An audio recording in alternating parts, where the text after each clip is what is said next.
Here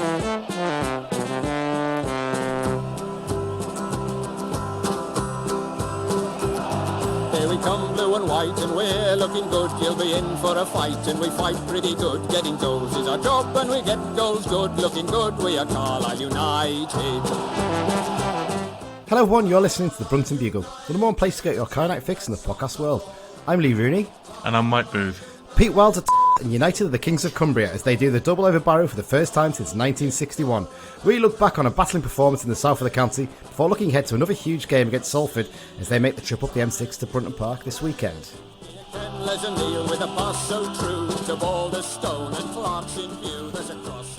Getting a nice early bleep in there into the episode. I like to get it in nice and early. Yeah, there you go. United have done the double over Barrow and... yeah, it's a little bit testy afterwards, I think it's fair to say, Mike. Yeah, I think so. I mean, my whole take on the Barrow derby rivalry, whatever you want to call it, is I don't think you can just point at a team on a map and say, right, they're our rivals. I don't see it that way. I think, for me, things have to happen in games and things have to happen between clubs to kind of help grow a rivalry kind of thing. And to be honest, I think that's exactly what's happening. And I think Pete Wild's antics over the last few days have certainly helped fuel that. Yeah, he's as I said on Radio Cumbria, he's a bitter man. But there you go. Yeah, pretty happy with the result though overall, Mike. You have to say. Yeah, fantastic. Obviously, even better that it's against them. And it's there's still all to play for. We're not guaranteed a playoff spot yet, and if Stevenage lose the last two games, who knows? Yeah, we were all Swindon fans for a couple of hours on Tuesday night, and I can tell you now that I hate Magic Roundabouts. It's a stupid concept. I don't know why I think it was a good idea to sod them. Definitely. Let's get into it then, Mike. First up, we've got to tell you about who sponsors the podcast and how to find us on social media and how to subscribe. We'd like to say a big thank you to the Carlisle United Supporters Club London branch for once again sponsoring the podcast this season. The London branch is open to all Carlisle United fans. They've got members from Cornwall to Dundee and Houston to Singapore and of course every part of London and the South East. They regularly meet up on away trips as well as arranging many social events, supporters games and fundraising for the club. This season they'll be providing us with information for the away games as part of the preview section. You can find out more about the London branch at their website, carlisle.londonbranch.org. If you haven't already, please make sure you subscribe to the podcast. You can find us on all good podcast apps, whether it's Google Podcasts, Spotify, Apple Podcasts, Pocket Cast. Basically, search for the Brunton Bugle, click subscribe, and then when a new episode comes out, you'll get a little notification to tell you to download it and listen to it at your leisure. Also, if there's an option to review on any of those apps, please do so. If you can give us a 5-star review, that would be really lovely. It's a great way for us to get the message out about the podcast, and so more people can learn about it, and we can spread the word even more. You can also find us on social media, at Brunton Bugle, on Instagram and Twitter. If you go onto Facebook and search for the Brunton Bugle, click like as well, you can follow our page. We're also on the Be Just and Fear Not Facebook group and also on the Buzzy's Back message board, the new message board that's replaced the Cumbrians.net. And also, if you want to drop us an email, bruntonbugle@gmail.com. Yeah, right, there we go. Right, let's get into it, Mike. Okay, first up in news. We'll start with a positive, shall we? And it's obviously the EFL had their annual soiree, I think you call it that, on Sunday night as the great and the good got together for the end of season awards. Unfortunately, Paul Simpson, United boss, he missed out on the Manager of the Year award to Richie Wellens. I think that's fair enough, to be honest, isn't it? Really, they did one of those ones. I the league. think all three of them deserve a lot of credit for just the similarity of what they've done in terms of taking a team that was near the bottom. Obviously, Wellens has had a bit more time to do it, hence why he's probably a little bit ahead. And to take them up to, either getting promoted or challenging for promotion or in the playoffs is like just an incredible achievement. So fair play. Richie Wellens may be a bit of a knob, but he's a good manager at this level. I don't think they can doubt that too much, can you? So we missed out on that, and we were a bit annoyed that Owen Moxon wasn't even nominated for the Player of the Year award. I still think that's ridiculous. I'm still a bit. Sam Hoskins got the award in the end. I'm a bit. He's had a very good season, don't doubt that. But I'd have picked Andy Cook ahead of him probably. Yeah. Personally, I still think it's a little bit mad that there's not a single Orient player in the Player of the Year thing. But I think it's done actually like a couple of months ago, isn't it? So I think it was done just before Andy Cook went on his mad little run. But then it was also done at the time when Owen Moxon was at his peak.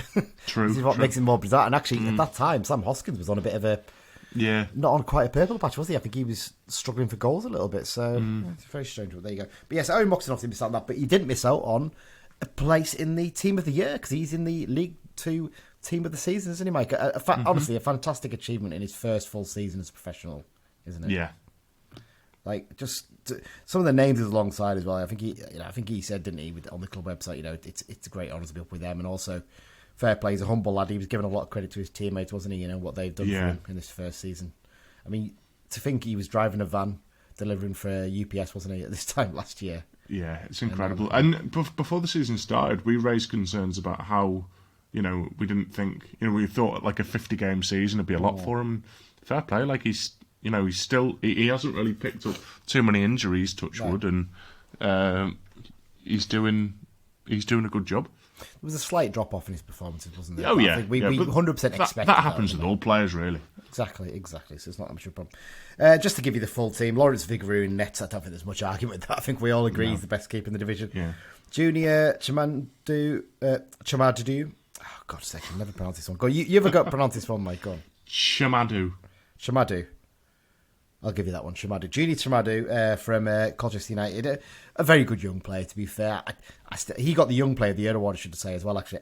I kind of feel like if Finn Back had been able to stay fit for the whole season, he might have been in contention for that. Yeah. There you go. Carl Piergianni and Omar Beckles at centre-back, even though the graphic showed Beckles at left-back, he's clearly the centre-back in that team, isn't he? So, again, not a huge amount of argument with that. Ibu Toure at left-back, yeah, he's one of the best ones, isn't he? But I still think Jack Armour. I don't know, I think he's quite overrated. I would have preferred Jack Armour in there. But we're biased, personally, with my bias. There you go. Into midfield, Elliot Watt alongside Owen Moxon and Idris El Mazouni. El Mazouni's been fantastic for Orient as well, to be fair, as well. And then your front three of Sam Hoskins, Andy Cook, and Mitch Pinnock. Mitch Pinnock, I'm a bit... he's not a left winger, really, but he's in there as a winger, so... There you go. So that's your team of the year. Fair play, Owen Moxon, to get in there. YTS decisions, Mike. That's the next bit of news. That time of year again, obviously... where the second year YTS find out if they're going to get a pro deal in. It's quite a brutal one, isn't it? Because only one player has earned a professional deal. I mean, there's an argument too, because Ryan Carr would have got one, wouldn't he? I think there's no doubt about that, obviously, but he left to go to Ipswich in January, which is frustrating, but there you go.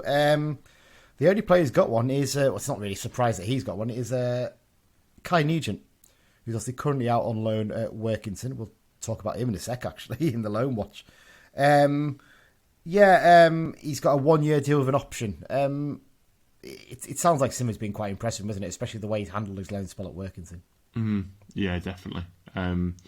He seems to be doing really well, sort of playing with men, because he is quite a, a physically challenged young lad. He's not too tall. He's quite slight, but he's shown that he can handle the rough and tumble. And all the reports we're getting from Workington, a couple of Workington fans I know, were saying that technically he looks very good. And actually, some of them were saying it'd be great if we go up, if we could get him back on loan next season, possibly. That would be fantastic. I do wonder if Simmer might look and think half-season loan at Annan, maybe if they get promoted in Scotland, possibly Scottish League One might be a slightly higher level. It's hard to judge with Scottish football and English non-league football sometimes, isn't it? So you kind of like, can't work out which one's going to be the best. But yeah, so Kai is the only one who's got a deal. That means his second-year colleagues Matt Bell, Nick Bellardo, Lewis Boyd, Harvey Gordon, Mason Hardy, Dan Hill and Alex Potts have all been released on the completion of their scholarships.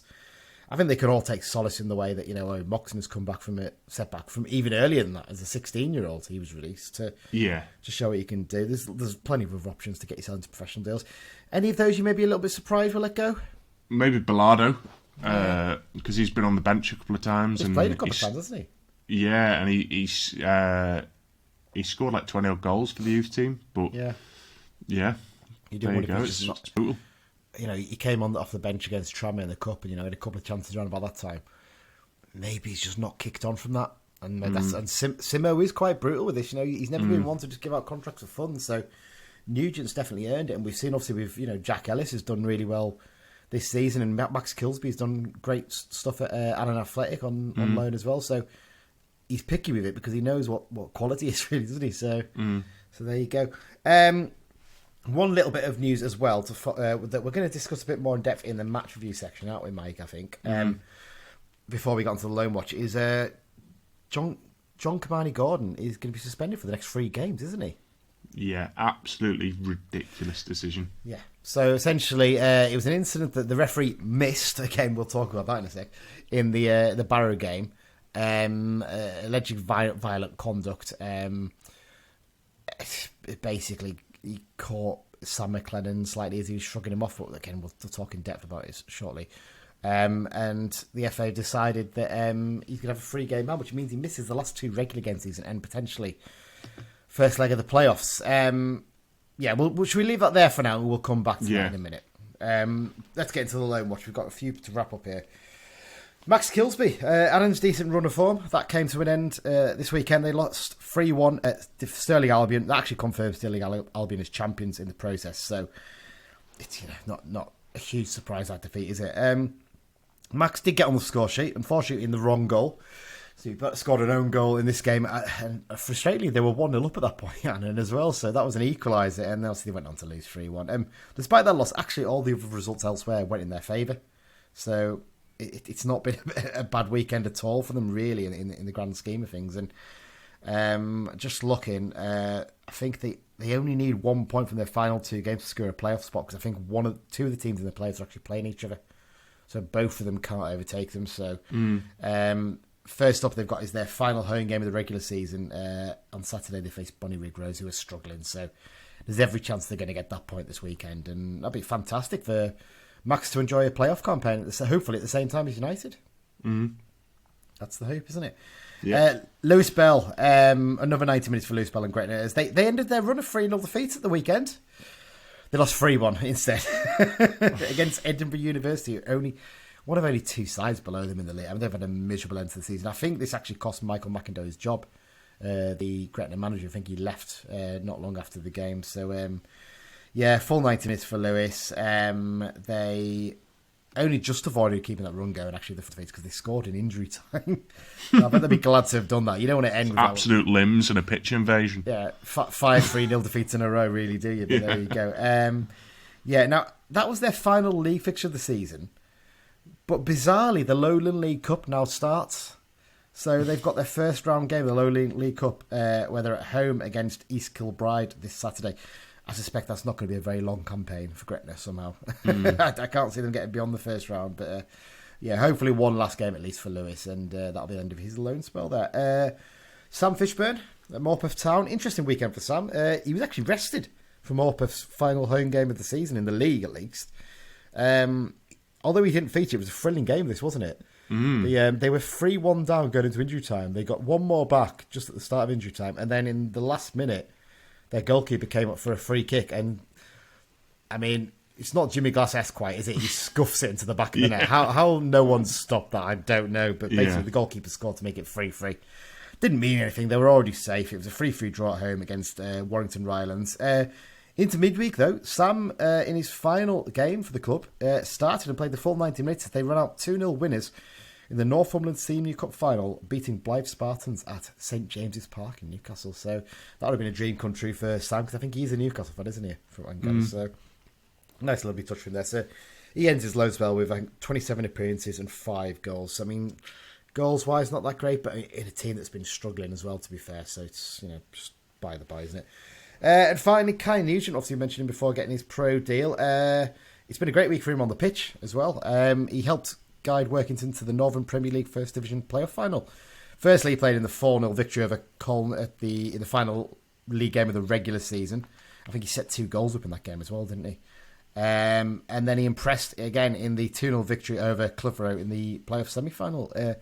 Reds are now going to face Runcorn Linnet at Borough Park this Saturday to decide on who will get promoted. So it's been that is a genuine example of a really successful loan spell, isn't it? I saw there was some comments from Danny Grange as well about his attitude and how he's approached it, Kai. So, I mean, hopefully, it seems like there's potentially a good link going there with Workington, especially if they can get themselves to one level higher. That would be even better. That's the kind of level you want to send young pros to, isn't it? And from what I can gather, Danny Grange is doing a lot of coaching with our youth team as well, helping out during the week as well now. So he's getting a good sight of these players, so he'll know whether they're actually ready to come and join him on loan. So, yeah, fantastic stuff. Right, Mike, match review time. Barrow 0, Camel United 1.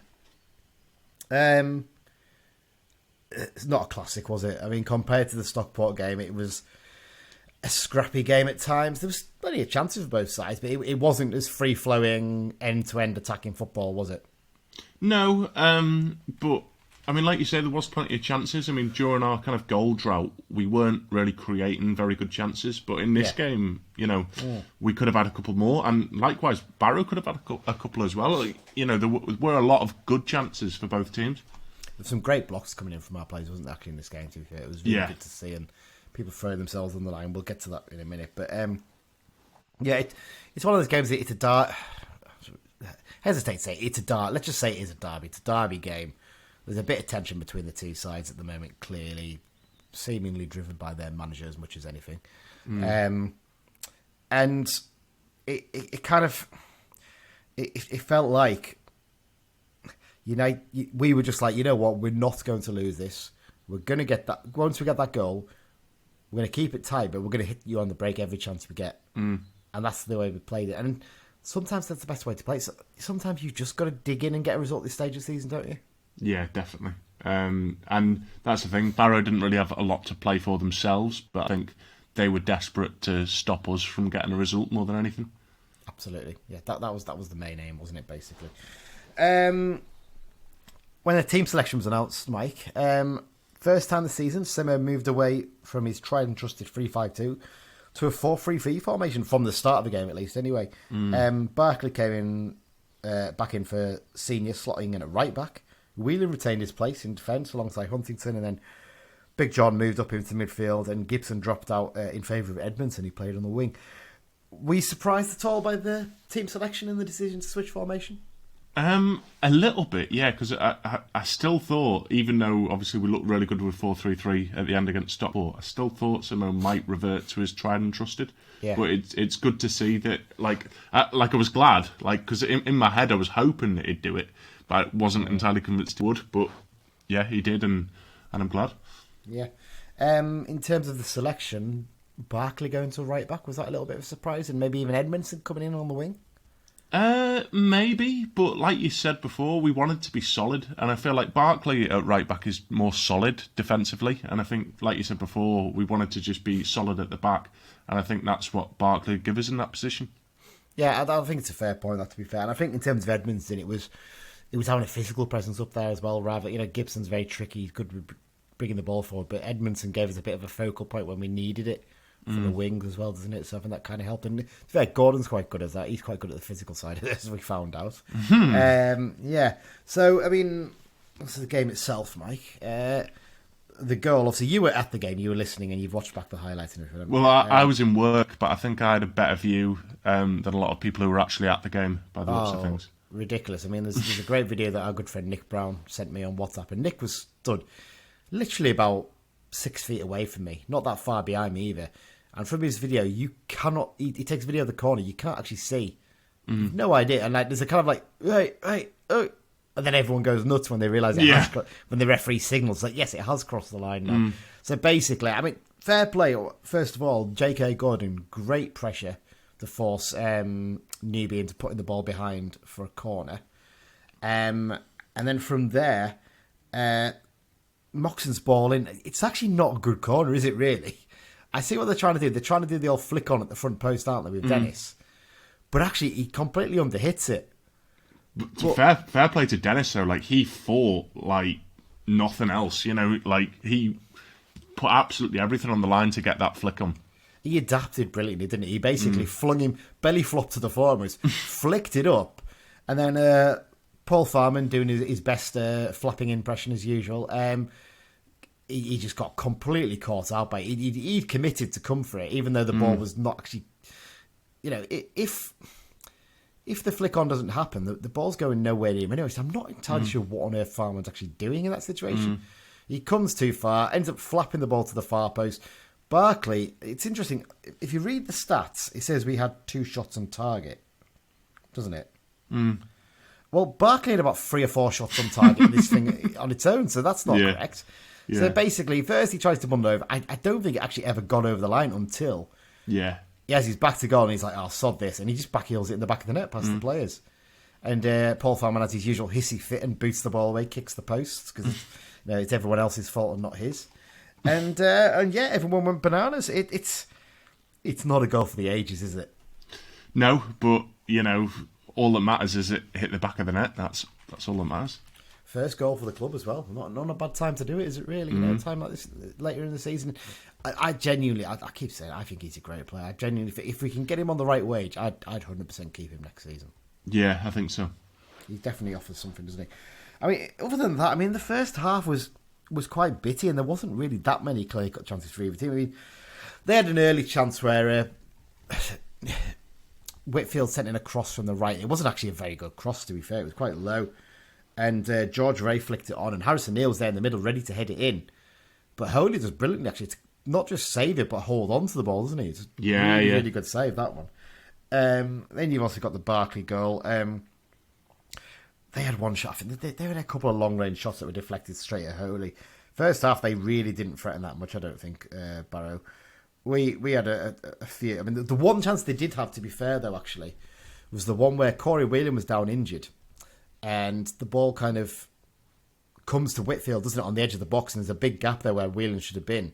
And Jack Armour gets across for probably up there with Huntington's tackle against Tranmere for tackle of the season, isn't it?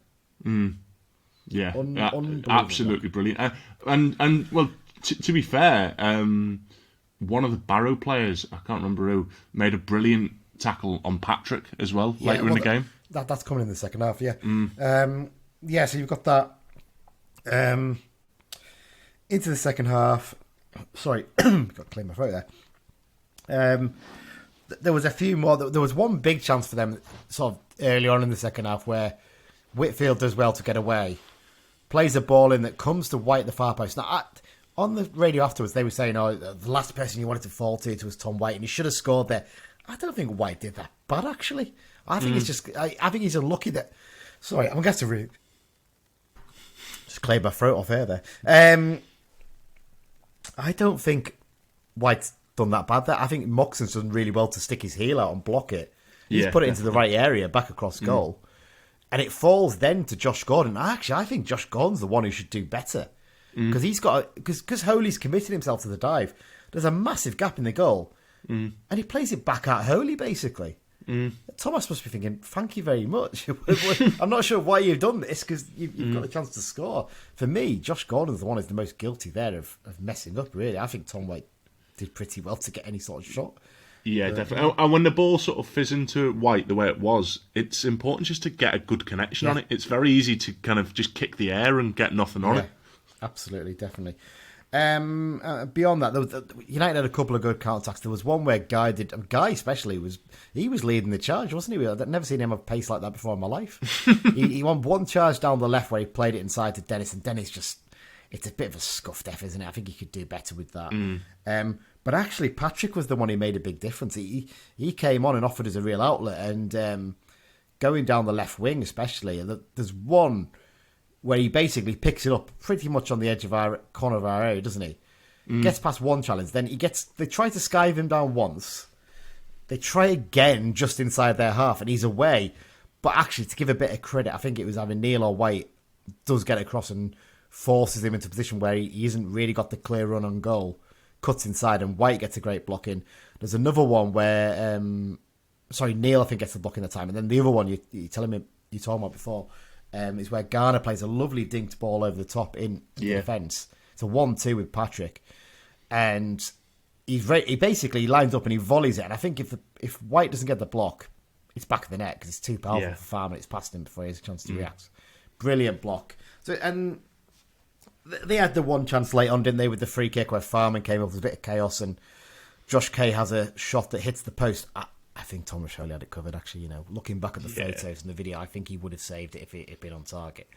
But yeah, so that was really it. And then final whistle goes not long after that chance, and United get the 3 points. And despite what the opposition manager might like to claim, they did not batter us. It's the biggest load of...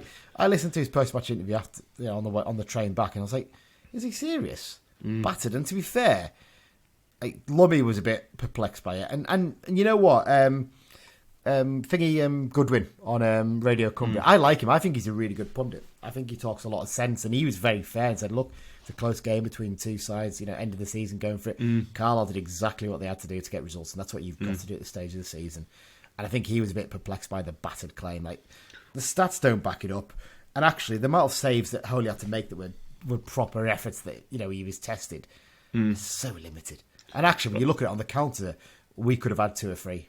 We really hit them on the counter really well. Well, I think what Lumsden said on the radio is that, like, some managers after the match, they do like to sort of big up the players and kind of like lift their spirits a little bit by making out that they did better than they did, kind of thing. But it runs the risk of the players thinking, this guy doesn't know what he's talking about. All of them getting a bit too cocky about what was decent but not that good a performance. Yeah, you've got to be realistic. I'm sure the play. If you just said to them, "Look, it's a really good effort against a decent team.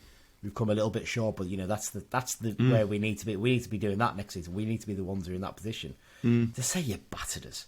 I mean, the reports before the game coming from the Barrow camp that clearly leaked out to us is that he's been preparing for this for the last 2 weeks. And it's not maybe a case. I know they're saying, "Oh, but he only changed 2 for the Grimsby game." I think the whole planning, from what we can gather, this comes from sources in the Barrow camp, is that he was desperate to win this game. Yeah, and the way he was behaving, the way he was acting up. 100% he was desperate to win it, and he didn't. Absolutely didums to him. He's just a bit of a knob, isn't he? Basically, that's the only way to describe it. So in the end, happy with that. Let's do some 6-second review, shall we, Mike? Well, hang on. Before that, we haven't talked about the J.K. Gordon. Well, go on. Let's talk about that briefly. So essentially, JK, this is the first half when we're on the attack, and JK's trying to get away from Sam McLennan. He's pulling him back. He's clearly pulling him back. Yeah. He shrugs him off, and his hand might catch him in the face. It's not an elbow. It's not a forearm smash. But he's not even looking at him, so he doesn't know where his arms are going. He's basically shrugging him off, throwing out his arm. It's a little bit... It's one of those ones where you want to say to him, you've got to be careful with stuff like that because it will get you in trouble, won't it? But there's no intent of he's tried to smash him for any reason. He's trying to shrug him off. Referee's looking right at it. You watch the video, it's clear as day. He's looking straight at the incident. I think there's a few people said a free kick was given. I don't think it was. I think it was a throw-in, actually, to be fair. Yeah. The referee blew the whistle, but that's because it was a head injury. He didn't signal his arm either way for a he didn't say that. kick. He basically said to stop because it's a head injury. Wait on.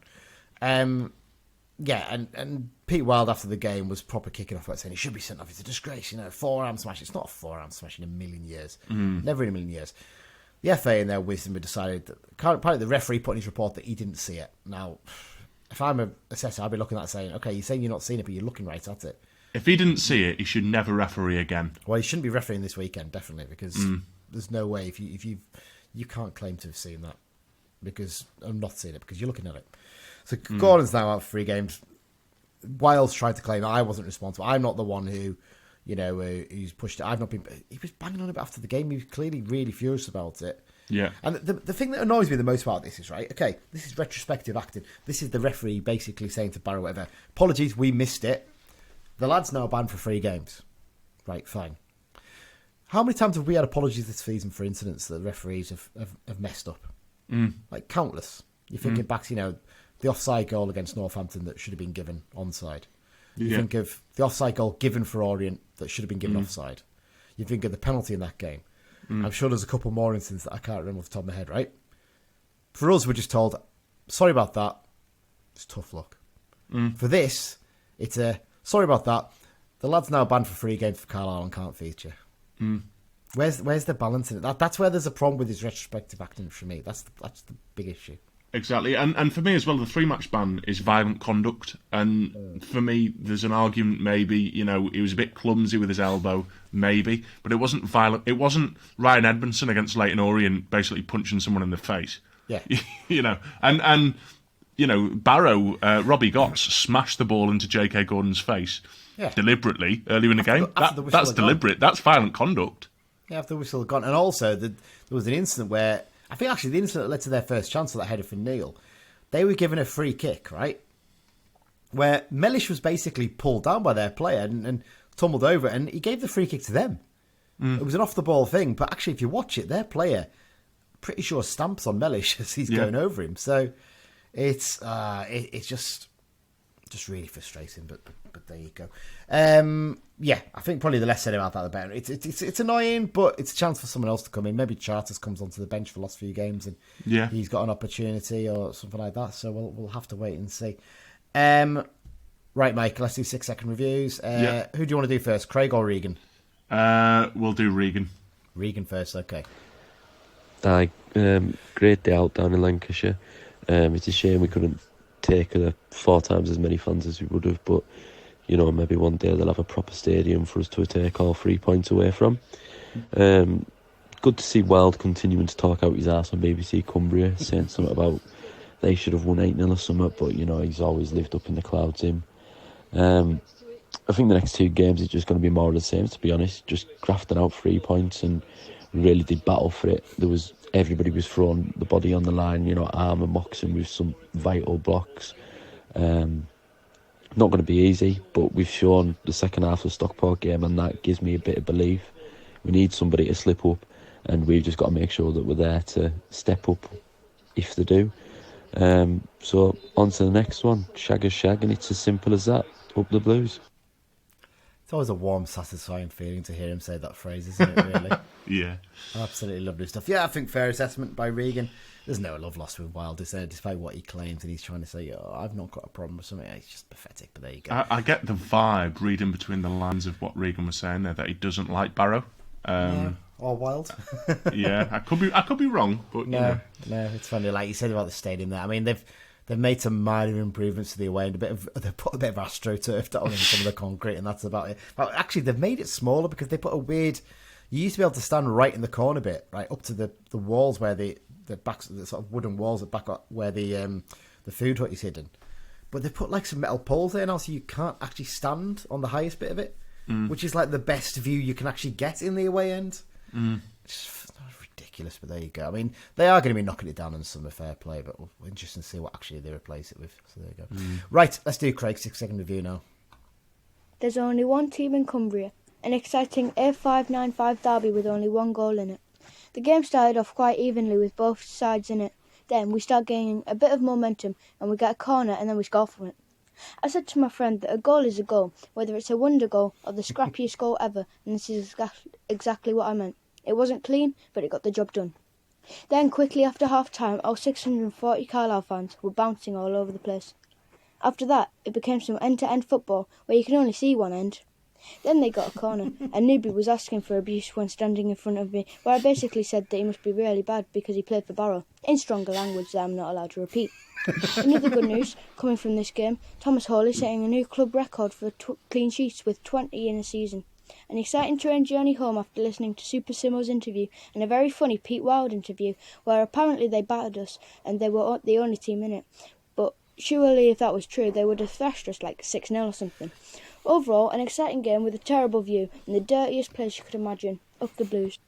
What a first-class report that is. Outstanding stuff from Craig. That's fair. Yeah, that's brilliant. I asked him deliberately to tell me what he said to Newby on the corner because he was sat there. We were on the other bit of the corner, and he was literally there. And Newby was almost at his shoulder, and I saw he'd said something to him. I was like, "What's he said to him? I need to find out what that is." So good. You know what? Give it 10 or 15 years, you'll be taking James Phillips' job on Radio Cumbria with reports like that, won't you? Maybe a little bit have to be a little bit more balanced when he does those ones, maybe. But fantastic. I think for his dad, it must have been a very, very proud father moment hearing him giving Newby that abuse. Pretty sure it was, wasn't it? Well, let's talk about one of the points he raised there. Thomas Hawley, club record holder. Yeah, fantastic achievement, isn't it? Yeah, absolutely brilliant. And yeah, we almost kind of forgot to mention that, really. And it's kind of just become like an expected thing. Clean sheets, they're not that big a deal at the minute because we just seem to get so many. It's weird because when you go bad runs, if you get to the point where you're conceding goals for fun, stopping conceding goals becomes quite a challenge. It really does. Whereas if you're on a bad run where you're not scoring goals, you can... As long as you're not conceding, you're still not going to lose that many games. You're still going to be getting points here and there, aren't you? And I think that's a big thing. Actually, if we lost a couple of those games that we drew 0-0, like 2 or 3 of them, we're 3 points worse off. We're struggling to get in the playoffs right now. So actually, it's one of the things of hindsight, isn't it? Yeah, and that's the thing as well is, all right, he has kept some clean sheets in games where he hasn't actually had a lot to do. But in this Barrow game, he made some really good and important saves. Yeah, and his handling was good. His kicking was great. He picked out Gordon a couple of times with long, early, quick kicks, which is something we clearly saw as a potential weapon. Unfortunately, I'm not going to be able to use it for the next few games. But it clearly was something he recognised. Actually, there's a good chance to get us on the counter, and that's the thing you say. Like, he didn't have much to do. That's sometimes the sign of a good goalkeeper. Definitely, some of the best goalkeepers. You think of your Edisons and your Allisons. I'm not comparing Holy to either of them, by the way. I'm just saying as an example. They have very little to do often in games. They've got to be ready for that one moment to make that one save, and Holy generally is pretty good at that when he has to. And yeah, I don't think he gets we're big fans of his in here, and we don't think he's got the credit he deserves sometimes. But fair play to the bloke. Club record holder now individually. They need one more to get the team record, I think, don't they? I think to overtake Simo's team in 05-06. Yeah. Hopefully, if they can get that, that'd be fantastic, wouldn't it? It kind of feels like the solid defensive base we've had this season has kind of been forgotten because there has been a couple of games where we've had the batterings. I mean, you look back at that Mansfield game now. The turnaround since then in terms of defensively, unreal, isn't it, when you think about it? Yeah, I think we needed that Mansfield game in a bizarre way because it gave the players a kick up the arse. If we'd have sort of scraped through that 0-0, I dare say that our results following that wouldn't actually be as good as the results that we've had. And we've only conceded more than one goal twice since then in like the 13-14 games. That was the Crawley game, which didn't really matter, and then the Stockport game when, they're very good teams. Yeah. It can happen, can't it? So, yeah, fantastic. Great stuff to get a club record there. The tactical tweak then, Mike, the switch from 3-5-2 to 4-3-3, did it work? I'm not also 100% convinced it did. I think it did an okay job, but I'm a bit on the fence with this one. Well, we won, didn't we? So yeah, I guess so, but I don't know. I kind of feel like Big John did okay in midfield from the start, but not as good as he has done when he's come into games when the game's already at full pace and he just comes in and causes chaos. He wasn't quite as effective him in that role, but yeah, I mean, at the same time, though, I mean, Barrow's pitch, it's not the biggest. No. So there isn't a lot of like space for Mellish to kind of like bomb into like he might do in other games. Yeah, at the end of the day, we won, and since going 4-3-3, we won the second half against Stockport 2-1, and we won this 1-0. So yeah, I suppose I think keep it as it is. You can't argue too much with that. Well, we'll talk about that in the preview section. Clearly, you've made your mind up. I've got a slightly differing view to that, but there you go. Impact of the subs, though, on this one, Mike. This is something that I was really impressed with, actually, because I feel like the subs impact has been a little bit off in recent weeks and recent games. But actually, in this one, I thought all the subs who came on had a decent impact, even the ones coming on late on, and particularly Amari Patrick, I've got to pick out here, because, there's some fans give him a bit of stick and sometimes think it doesn't quite work for him. 4-3-3 clearly is his preferred formation because he plays wide in that three, doesn't he, on the left. And the out ball he gave us in the second half was a huge reason why we didn't end up getting pegged back and getting, Barrow constantly putting pressure on us, didn't it? Wasn't it? Definitely. Yeah, it's a huge difference. And I do wonder if we're going to go 4-3-3 for this game, obviously Gordon's going to miss out for the Salford game. Does Patrick come in to replace him possibly in that situation? Because he offers that bit of attacking go. Yeah, maybe. Or I wouldn't mind seeing Edmondson in that role either. I think 1v1 with a fullback. Yeah, I think he could cause a lot of problems. Yeah, it'd be interesting to see how that goes. Finally, just before we go on to do a little League 2 roundup, got to give a shout out to the amazing away support again. Sold out, despite what some Barrow fans were trying to claim. 640 odd of them. Amazing from start to finish. The chant that we stole from the Stockport fans from Tuesday night of "We're the Carlisle, the mighty Carlisle, we always win away," followed by the away and away, away and away, away constantly. Like it's so irritating, but so amazing as well. When you're winning 1-0 in a game, it's well worth doing a chant like that, isn't it? Yeah, as annoying as it can be, but brilliant support. I thought, despite the fact that you're in the worst away end in the league, and it is the worst in the league. Harrogate runs it close, but at least Harrogate you've got a bit of cover there, and you've got a vague idea of what looks like a ground, even if the steps aren't that steep, are they? Exactly. Ground. It's just, I mean, in the nicest way possible, it's barely Northern Premier League standard at times. Yeah, Barrow's ground. Hopefully, but there are like ground requirements to get into the league. But it begs the question: what are they? If that's they were reduced quite a bit, I think, once because of the issue. When a lot of teams were missing out, or a lot of teams were getting close, and potentially we're not going to be able to go in the playoffs, even though in the playoff positions it's kind of like There needs to be a little bit of balance here. But there's some reports I've heard from someone that actually technically their ground's not up to conference standard even. So they're going to have to do a lot of work in the summer. And I think they've known that, haven't they, for a while. So interesting to see how that goes for them. Got to say one thing though. What a shame about the way the police handled after the game, getting back to the station. It was for anyone who was there, it was just chaotic. Basically, when you leave Holker Street, you go down the long Holker Street road from the ground to the station. But on the way, on the left hand side, there's the British Legion, which is where a lot of Barrow fans drink. Or at least I think the lads who are in their North Face ninjas, clad head to toe in black and hooded up. I'm not sure they were actually at the game even. I think a lot of them had gone there knowing when the game was finishing. And for some reason, the Royal British Legion was allowed to sell glass bottles and pint glasses and stuff for this game. So we were walking by. The police were outside there and they told us to go to the other side of the road. That's fine. Next thing you know, we're getting glass bottles hurled at us. And the police were doing nothing about it. It was just the way they were treating some of the Carlisle fans as well. There was a load of police with red hats on. I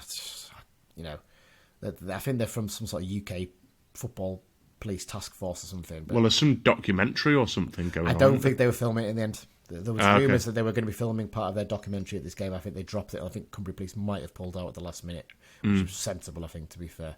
It just, they just seemed to be spoiling for a fight, some of them. They didn't seem interested in doing any sort of crowd control, especially on the Barrow side of it.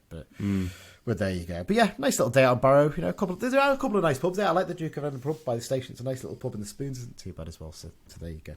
Right, let's do a quick League Two roundup before we go into the second half, Mike. Orient, they completed the job at the weekend. Their 2-0 victory over Crewe secured the League Two title. Their first EFL title since 1970. That's quite a wait, isn't it, really? When you think about it, it's over 50 years. Because they've had promotions in the meantime, but obviously no title. So. National League title as well, but EFL title-wise, it's the first one in that time. We were hoping they won't be on the beach for the final couple of games. And to be fair, midweek against Mansfield, they were down to 10 men for a good half an hour, and they changed the team a bit, and they still won 2-1.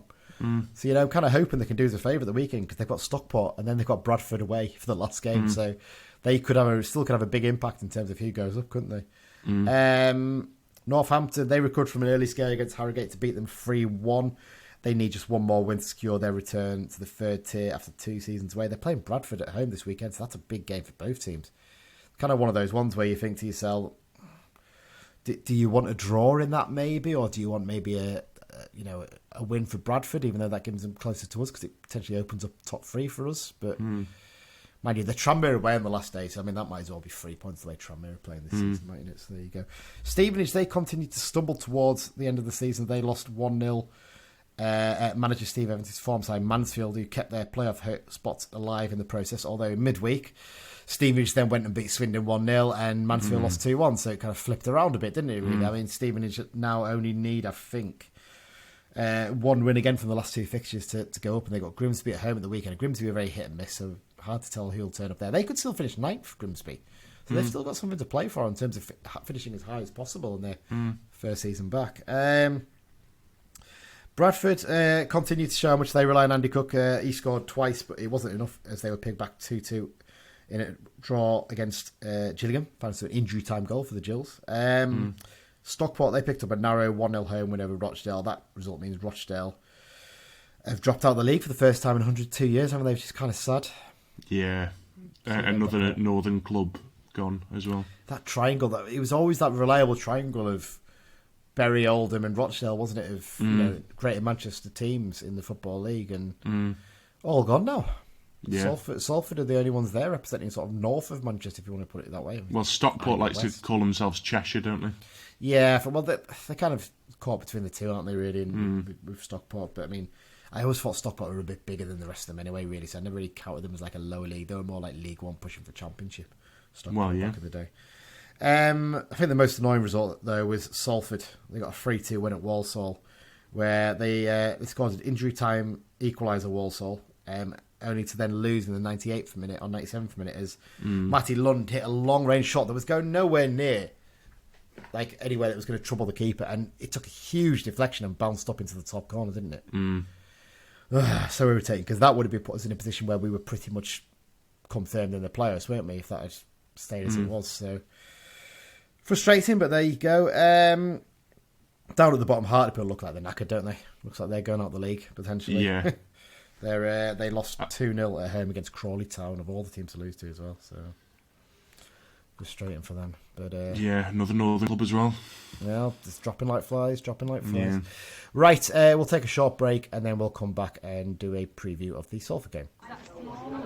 Hi, I'm Paul Simpson from the football club. Welcome to the Brunton Bugle. There he is, the main man, the man who's he's been in charge now for permanently for 1 year, Mike. Yeah, that was yesterday. It's incredible when you think, from where he took over to where he's at now is just a remarkable turnaround of fortunes, isn't it? Really? Yeah. And actually, I should say we did ask you yesterday. We did a tweet and we said to you guys, what is your best moment since he's come back in charge? I did say for the last year, but people have gone back a little bit further, haven't they? And they've looked at essentially stuff from when he actually took over in February last year. So we'll read out a few of them now. Let's start with Greg Bullman, good friend of ours, occasional co-host on the show. Greg's favourite thing was John Mellish's bum drum gif with Jack Armour, which I have to admit was quite a highlight. I did enjoy that. That was very good. Joshua Makepeace, he said the Edmo header against Bradford, he meant Swindon, to be fair. I did correct him on that. The last minute equaliser, winner, against Swindon, just for the sheer joy. That is up there as one of the special moments, wasn't it, really? That. Yeah. I mean, you were there, obviously, at that game as well as me, and we were just... That was when you thought, yes, there's a chance. There is a chance. Yeah, definitely. Rye, who's RyeCFC on Twitter, he said 5 of them, and just put a picture up of the dugout cam from the Barrow game, and being able to see Pete Wells' reaction in the background. I'm just watching it now, and there's one of the goals, the one where he flips his head back in frustration, was a wonderful sight to see. Martin Robson, who's dad of Craig, obviously, who did our 6-second review, he said Feeney's goal at Oldham. I think quite a few people have said Feeney's goal at Oldham as well. I think, for me, Edmonton's one was up there with that, I think, just for the fact that it was a flip around of, rather than surviving, it was going for promotion. That it was funny, like the pure relation, the madness, knowing we were probably going to be safe after that point. And he said also seeing Craig's confused face at being hooked by complete strangers when the goal went in. Tim Martin says Toby sealing the win v Rochdale with the Willie anticipation before he scored. It was one of those moments, wasn't it? And he just kept going. You're like, is he gonna? Because like he had looked a little bit Bambi on ice before that, hadn't he? Really, and I think that goal was kind of what lifted him, wasn't it? And he suddenly became this big cult hero, and he was really making an impact on games.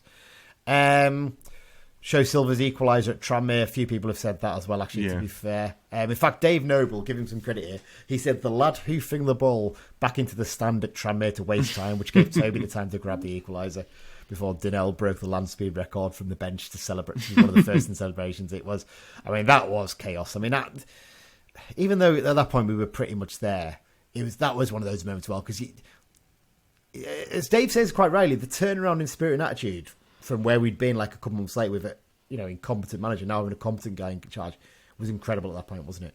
It was just ridiculous definitely. How much it changed, but there you go. So and that's the thing, there's so many moments, that's the thing. No one's all saying the same thing. There's so many. Yeah. So there you go. Right, let's get on with it then, Mike. We haven't got a Behind Enemy Lines this week, because, as we said before, Salford do not have any fans on the internet. They just don't exist. We've asked countless times if there's any, because there's no blogs, there's no podcasts, so there you go. We'll just get straight into it. We'll hopefully we'll do the Sutton one next week, because we speak to the guy from the Sutton United on the talk time. No, it's not Gandamonium, it's the other one. But he's really good, to be fair. We did him earlier this season, so we'll speak with him. We're going to have a question of the week shortly. Dan's just doing one for us right now while we're recording.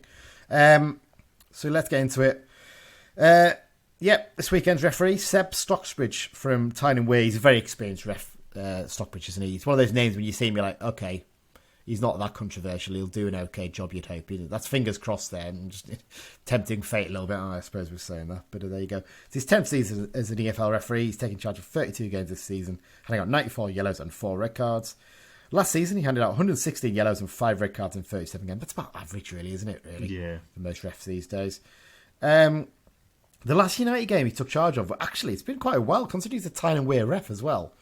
The last one he took charge of was the 2-0 home defeat to Harrogate last season in November 2021. He did actually take charge of the trophy game at Barrow this season, but we don't talk about that, so we don't count it. Head-to-head wise, it's going to be the 7th meeting between the two sides. Quite early days, isn't it? United have got 3 wins. There's been 2 draws, and the Ammies have won once. Salford City then, Mike. So since they come into the league, obviously they came in as the big spenders from the National League with their celebrity former footballer owners. Expectation from some of the media was they were just going to fly right through it. Didn't quite work out like that, did it? It's funny, No, isn't exactly. it, how things go. Yeah. They've had to sort of rebalance over seasons, haven't they? The big spending when they first came in and it didn't work. Season after, similar, struggled a bit. And are they in their fourth season now? I'm trying to work this out off the top of my head. I think it will be round about the fourth season, won't it? I think the first one was the COVID season, wasn't it? No, it was the When season we before couldn't go. COVID. They got promoted the was season it? before that. Yes. okay. Because I remember going to a game. Oh yeah, because tickets really hard to get for the away game. Yeah. So basically, their fourth season, they've kind of had sort of a reset almost a little. Not a reset, but they've had a bit of turnover since then, and they've sort of settled on a fairly solid squad. Still, you can still tell they're spending a lot of money on wages compared against the money they're getting, because they struggle to get 2,000 average crowds, don't they? I mean, but their average is about 2,800, but that's boosted by some big away supports for some games, like against us. Yeah, Sometimes they've struggled to get 1,300 for a couple of games, I think, possibly. Pathetic, isn't it? It's not. I mean, considering the ticket prices are really cheap as well, I think £15 a ticket. It's not really great in that sense, is it? When you look through the squad, Mike, in terms of looking at the January additions, goalkeeper's an interesting area because they haven't got a permanent goalkeeper. They've done what we did a few seasons ago. They've got a couple on loan. Yeah, it's a bit weird with Cairns and Belagambi. I think they had a keeper on loan for the first half of the season from Jacob Chapman from Huddersfield, but he went back. I don't know if he was injured or not, so they bought Belagambi in as a replacement from Huddersfield as well. So that's clearly maybe it's one of the things that are like, well, he's injured or whatever, we'll let you have this lad instead. But Cairn seems to be the first choice, doesn't he? He's had a few loan spells, I think, from Fleetwood. He seems a solid enough keeper. When you look at the rest of the team, midfield's where they're quite well stacked, aren't they? Yeah, obviously Elliot Watt we know very well from his time with us. I think, was he in Team of the Year as well? He was in Team of the Year alongside Moxon, yeah. So he's one assist ahead of Moxon at the moment, but he hasn't scored this season, to be fair, Watt either. So yeah, that's mad. And Stevie Mallon's a player that I've been aware of for a few years. Did bits in Scotland, and I think they signed him from somewhere in Turkey. I think possibly. I'm trying to have a look here. Where is it? Is it listed here in my list? Yeah, no. I think so. You're right. Yeah, Yeni Yeah. Malatyaspor. Yeah. Malatyaspor, yeah, that's right. Okay, yeah, it's an interesting one. And they signed a lad from Nancy as well, didn't they? In France, Elliot Sohn, Simos. So some interesting. It's actually pronounced Nancy, but there you go. I know, but there you go. Let's not say that. Yeah, they had the lad on loan from Brighton as well first half season, Tolash, didn't they? But he's gone back actually now, so he's not as long. And actually, Tom King was a permanent goalkeeper for them in the first half season, but he's gone to Northampton for the rest of the season. They've got former United trialist Richard Narty in there as well in defence. Beyond that, when you look at it, there's some decent quality in there. I mean, Louis Barry on loan from Aston Villa is an interesting one. He was started out, was it at West Brom, and he went to Barcelona for a couple of seasons. The youngster came then back to Villa, and now I think there was big expectations when clubs had him on loan, and he's really struggled to make an impact. He went to Ipswich at some point and just could barely get in the team. I think at Salford he's finally finding his feet a little bit, and he's actually playing in a team where he's getting a bit of game time. He was potentially going to miss this game because he got sent off against Walsall in the last game. That has been overturned though, so he can't play in this game, which is frustrating. So I mean, danger men in there. Watt's an obvious one, isn't he? Yeah, definitely. His set pieces are always on point. Yeah. Odin Bailey was very good at Forest Green a couple of years ago, wasn't he? But I don't think he's quite made the impact at Salford that they were hoping since he's joined them permanently from Birmingham. Yeah, Matt Smith is always a danger. Big man up front. Big unit, isn't he? And Conor McElhenney as well, yeah. He's one I've always rated. I think I bigged him up a couple of seasons ago, and I think you and Dan dismissed me for that, didn't you, when he was at Oldham today? He's not that good, and it turns out he is that good, actually. He's quite a good player. Yeah, you're right. I think McElhenney's one. He tends to be coming off the bench, I think, at the moment. I think Hendry as well is another one who's done pretty well. They've got some decent attacking options, haven't they, actually, to be fair, when you look at it.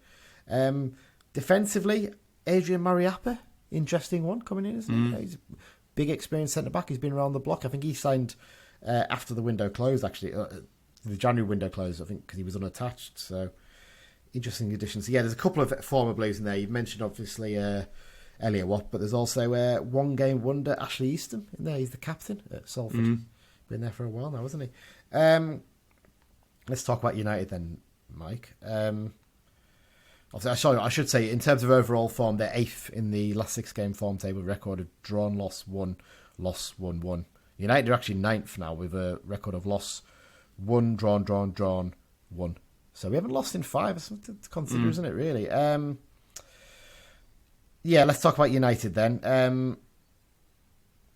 Defence. So formation-wise, you'd stick with 4-3-3, would you? Yeah, especially as well when you factor in the away game. You know, we started with 5 at the back and we were kind of on the ropes a little bit. And when we went to 4 at the back in that game, we just absolutely battered them. I'm of a different view on this. I feel like we should go to the 3-5-2 at the start. I would put Barclay as the wing back, keep Whelan in there with Huntington and Mellish. And then midfield, I'd probably bring in Gibson maybe to play alongside Moxon and Guy. And then up front, I'd probably go Edmondson and Dennis, actually. I'd go a bit of a physical presence up there. And give yourself the option to go to that 4-3-3 where Edmondson can drift out to the left and be an aerial presence on the right back, and Gibson could try his trickery on the right, can't he?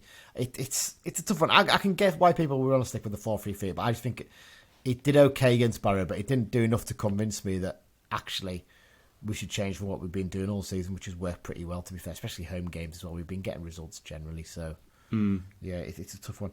Defensively, so would you make any changes if you're going with the 4-3-3, or would you stick with it? Yeah, I'd probably keep the same back 4 as against Barrow if we're to play 4 at the back. In midfield, what would you do there? Would you stick with Mellish, Moxon and Guy? Yeah, I think so. Mellish absolutely terrorised them in the away game. Yeah, I think you're right. In terms of the bigger pitch, it might help a little bit more in that game. But yeah, I'm with the opinion we should go for the back 3. But yeah, it's different, isn't it? But there you go. In terms of a front, obviously Gordon can't play. What would you do there? I'd probably go a front 3 of Edmondson, Dennis and Patrick. Okay. Patrick on the left, Edmondson on the right, and Dennis in the middle. Yeah. No, I wouldn't disagree with that if we're going to go with the 3 up front. Yeah, Patrick definitely in there. I feel a bit bad for Gibson because when he's come in with games, he's done quite well, but he's kind of sort of a bit, in and out, isn't he, really? But that's just the reality at this stage of the season, isn't it?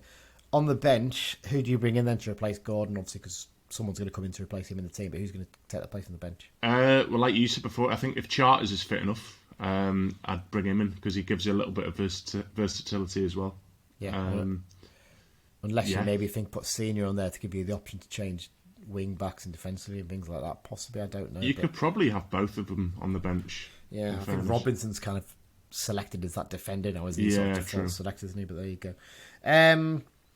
In terms of all the other games around us as well, there's some interesting games this weekend. Obviously, we mentioned Stockport are away at Orient tonight. I'm sure Orient will want to end on a high for the last home game of the season, won't they?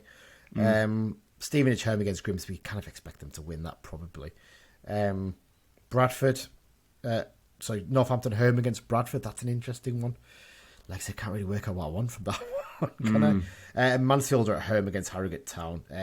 Mansfield's last game of the season is Colchester away, which is actually a tougher game than it looks because they're in a really good run of form. They're right up the form table at the moment, so interesting to see how they get on there.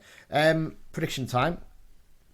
So, what are you going to go for? The points haven't changed because none of us predicted Ben Barclay to score last week. What are you going to go for this? I'm going to go for a 2-0 win with goals from Dennis and Mellish.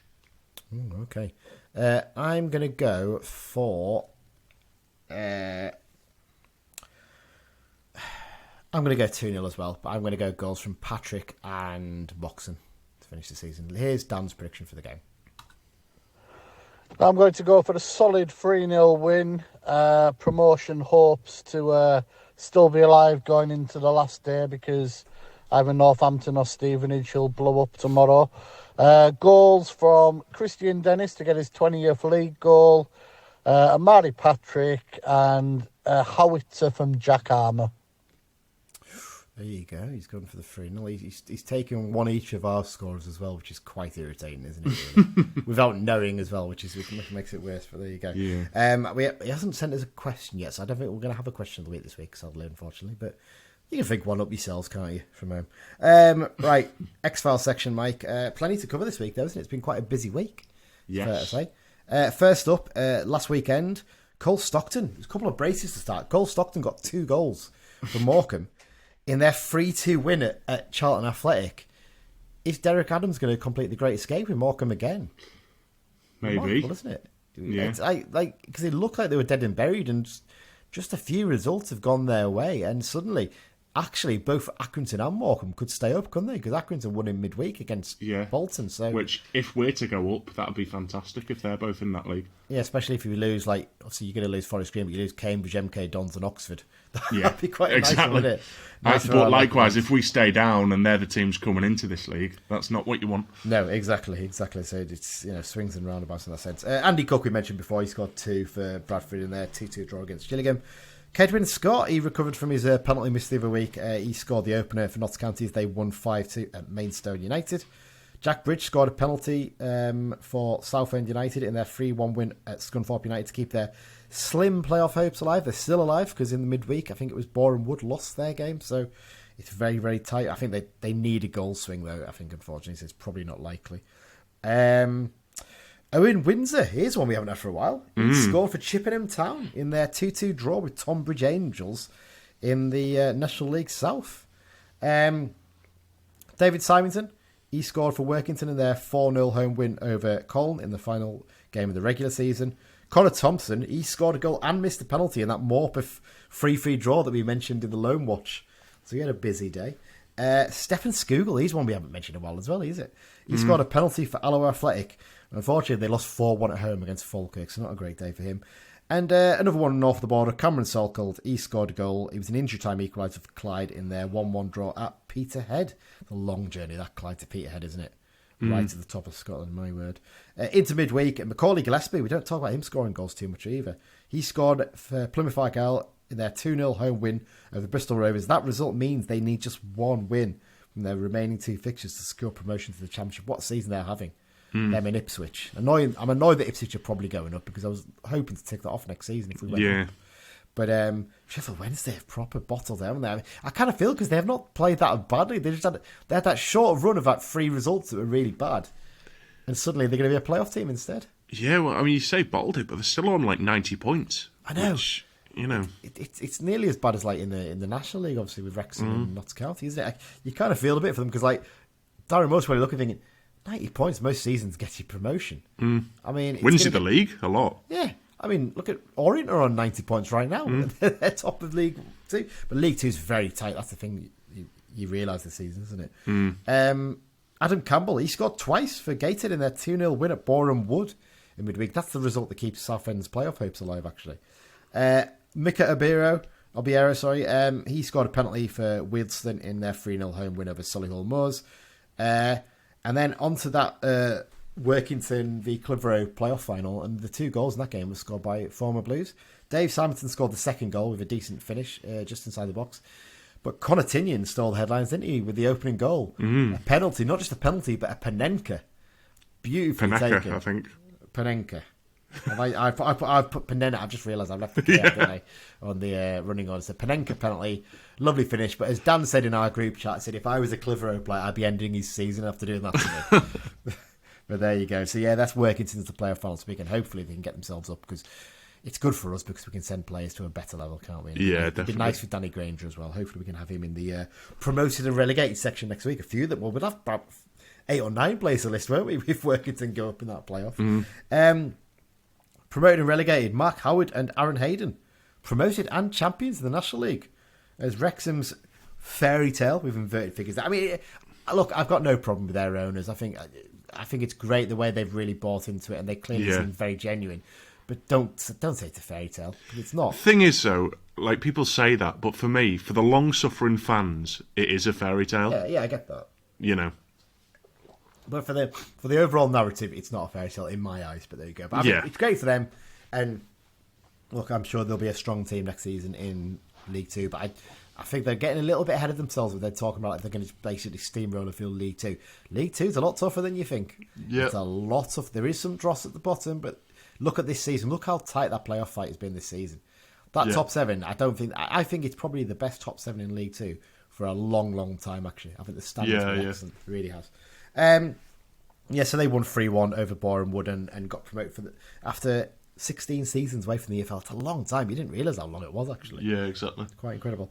The only other little bit of XFL stuff is that Jared Branthwaite is continuing to be linked with big European clubs during his successful loan spell at PSV. Reportedly, he's now being watched by Bayern Munich, Benfica and Ajax, on top of Roma, Manchester United and Liverpool. I think he's going to go for big money in the summer. I really, really do. Everton are going to need the money, aren't they? So yeah, interesting to see what happens there. There you go. Right, that's it, Mike. We're sorted. We've done the preview. We're looking ahead to this weekend's game. There's still a chance. There's still that chance. Yeah. I think all we can do is win our last 2 games. Exactly. And hope that other things go in our favour. And either way, if you win those 2 games, you go into the playoffs on a run of 7 games unbeaten, having won your last 3 in a row. Yeah, exactly. With hopefully barely conceding any goals as well. And that's what you want, because the playoffs are chaos. So going in there with a bit of form and a bit of solidity might not be the worst thing in the world, mightn't it? And that's the thing. I've seen as well people saying, we'd be the favourites in the playoffs. But the way I see playoffs, every team just has a 1 in 4 chance of going up. Yeah. It doesn't matter where you finish in the league. It's a lottery, and every team just has a 1 in 4 chance. Well, next week, once we know what's happened, if we know we're not going to make the top 3, and maybe if we've secured a playoff place, we can start talking about who we'd like to face or who we think we'll face and who'll be the tough teams and stuff like that. We'll see. So we'll be back next week with a review of the Salford game. We're stopping overnight, aren't we, for the Salford game? So that could be fun. Yep. And we'll do a preview of the Sutton game as well. So thanks for joining me, Mike. Cheers. Thanks everyone for listening, and most importantly of all, up the Blues. Up the Blues.